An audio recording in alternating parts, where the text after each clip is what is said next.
kabajamtoota dhageeffattootaa fi daawwattoota Ardii Miidiyaa Neetwoork. Har'aan tana mee seenaa Itoophiyaa fi alaabaa ishee wajjin laalla.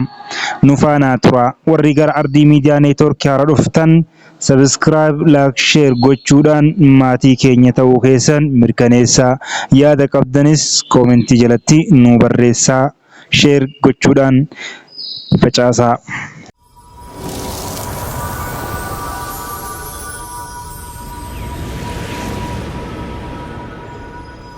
Yaada alaabaa Itoophiyaa irratti wal mormisiisaa fi falmisiisaa ta'ee akkuma tibba kana marii biyyaalessaa jedhamuun itti jiramutti dhimmi alaabaas ajandaa ta'uu mala jennee yaadna. Waa'ee kanarratti mee tokkoon isaanii akka waan amantii Rabbii irraa dhufeetti akka amantiin walitti hidhata qabutti kan barreessanii fi seenaa himamutu jira.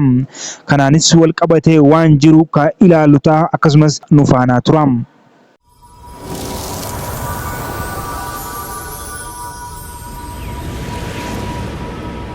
Itoophiyaan akka aadaa isheetti alaabaa biyyaalessaa magariisa, keelloo, diimaa, bokkaa akka macaafni seera uumamaa macaafa qulqulluu keessatti argamutti Waaqayyo bishaan badiisaa booda samii irratti kaa'ee wajjin adda baafteetti.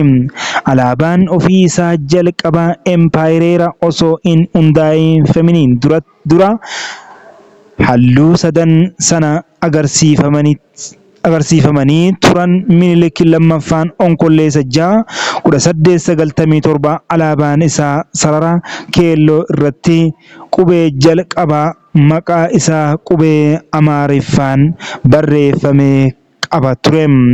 Boodarra asxaan mootummaa kan leenca Yahudaa injifate jedhu of keessaa qabu.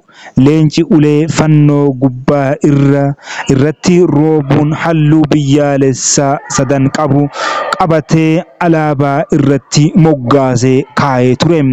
Yeroo kaayyoo ofii isaatiif itti fayyadamu mul'ate leencichi fakkeenyaan empaayira Minilikii tokkoffaa ilma mootittii Sheebaa fi mootii macaafa qulqulluu Salamoon jechuun uf dhaadheessaa kan ture akka ture mirkaneesse. Hiikni seeraa inni jalqabaa alaabaa leencaa fi kan kenname adoolessa bara 1932 erga mootii empaayireera Haayile Sillaaseen gonfoo kaa'anii yeroo muraasaa booda ture. Hiika akkuma akka armaan oliitti hiika alaabaa halluu yeroo saniif kaa'ame ibsutti kan itti aanus nu wajjin tura hubadhaa isiniin jenna. Waggoota san 1936 hanga 41 yeroo biyyattiin Xaaliyaaniitiin qabamtee irraa kan hafe hanga bara 1974tti empaayirri kuffifamutti itti fayyadamaa ture. Bara 1975 mootummaan warraaqsa tokko asxaa haaraa mallattoo sooshaalistii qabu hundeesse. Bara 1987 pirezidaantii Mangistuu Haayila Maariyaam Riippaabilika Diimokiraatawaa Uummattoota Itoophiyaa alaabaa diizaayiniin markaasiisummaa daraan ifatti mul'atu jalatti labsee gubbaa isaa irratti urjii diimaa dabalate.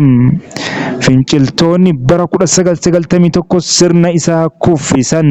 Halluu sadii magariisa, keelloo, diimaa salphaa balal'iinaa dhumarratti heerri haaraan Riippubilika Diimokiraatawaa Federaalawaa Itoophiyaa fulbaana 1996 ragga'e. Urjii keelloo sararaa fi raayyaa qabu kan giddu galeessaan bifa diimaa qabu itti dabaleera. Urjiin tokkummaa sabaa Itoophiyaa hunda bakka bu'a. Raayyaan isaa abdii ifa egeree isaanii. Biluu nagaa, keelloon abdii haqaa fi walqixxummaaf, diimaan bilisummaa fi walqixxummaaf wareegama kan bakka bu'u yoo ta'u, magariisni ammoo hojii misoomaa fi dhala waliin walqixaati. Akkuma armaan olitti seenaa alaabaa Itoophiyaa isin biraan ga'uuf yaalletti har'aan tanas Itiyoophiyaan erga dhaabattee jaarraa tokkoof walakkaa caalteen jirtu. Ammas taanaan dhimmi alaabaa kan biyyattiin irratti waliin galle ta'uu ishii kan hubatamudha.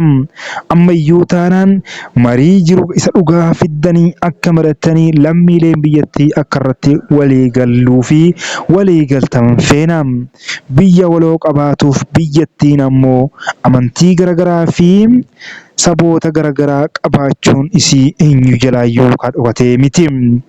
Mee yaada armaan gadii kana alaabaan tun tan amantiiti moo tan sabaati moo tan biyyaati? Tan siyaasa dhuunfaati moo tan garee muraasaati moo tan guutuu uummata Itiyoophiyaati?